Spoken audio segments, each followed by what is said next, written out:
வணக்கம் மக்களே. இன்றைக்கி சனிக்கிழமை ஒரு சைவ சமையல் பார்க்கலாமா? முதல்ல வாழைக்காயை தோல் எடுத்துகிட்டு நல்லா வேக வச்சுக்கோங்க.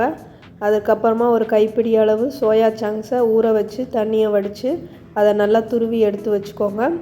இஞ்சி, பூண்டு, வெங்காயம் இதை தனியாக விழுதாக அரைச்சி அதையும் எடுத்து வச்சுக்கோங்க. இப்போ அடுப்பை பற்ற வச்சு அதில் சட்டியை வச்சு அதில் எண்ணெயை முதல்ல ஊற்றுங்க. நல்லெண்ணெய் ஊற்றிக்கலாம். இப்போ இதில் அந்த அரைச்ச விழுதை போட்டு நல்லா பச்சை வாசம் போகிற வரைக்கும் நல்லா வதக்கணும். இஞ்சி, பூண்டு, வெங்காயம் இதோடைய வாசம் எல்லாம் நல்லா போகணும். அது வரைக்கும் நல்லா வதக்கணும். இதில் தேவையான அளவு உப்பு சேர்த்துக்கலாம்.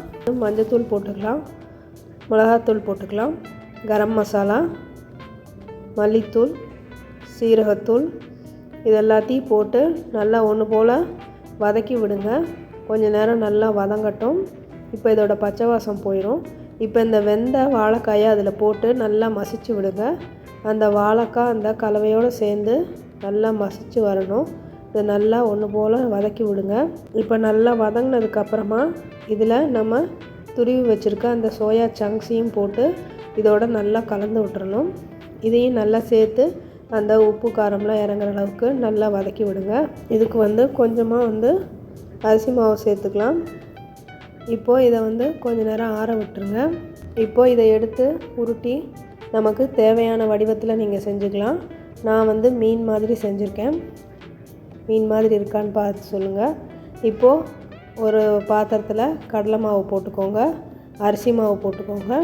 அதுக்கு தேவையான அளவு உப்பு, மஞ்சத்தூள், மிளகாய்த்தூள், காயத்தூள் எல்லாம் போட்டு கொஞ்சமாக தண்ணி விட்டு பஜ்ஜி மாவு பதத்துக்கு நல்லா கலந்து விட்டுக்கோங்க. கட்டி இல்லாமல் நல்லா ஒன்று போல் கலந்து பஜ்ஜி மாவு பதத்தில் எடுத்துக்கோங்க. இப்போது நம்ம தட்டி வச்சுருக்க அதை இதில் போட்டு பஜ்ஜி போடுற மாதிரி தான் உள்ளே முக்கி எடுத்து இப்போ அடுப்பில் ஒரு பாத்திரத்தை வச்சுக்கோங்க. அதில் எண்ணெயை ஊற்றி ஓரளவுக்கு பொரிக்கிற அளவுக்கு எண்ணெய் ஊற்றிக்கோங்க லேசாக. இப்போ இதில் இதை போட்டு நல்லா வேகிற அளவுக்கு திருப்பி விட்டு வேக வச்சு எடுக்கணும். ஒன்று ஒன்றா போடுங்க. போட்டு வெந்ததுக்கப்புறமா திருப்பி விடுங்க. திருப்பி விட்டு இன்னொரு பக்கமும் வேகணும். தேவைன்னா நீங்கள் மூடி போட்டுக்கலாம். மூடி வச்சு வேக வச்சுக்கலாம். இப்போ மூடி வச்சதை திறந்து பார்த்திங்கன்னா உங்களுக்கு நல்லா வெந்திருக்கும். அதை எடுத்து நீங்கள் சாப்பிடலாம்.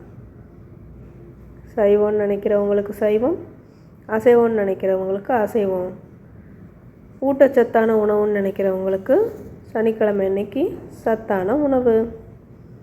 நன்றி.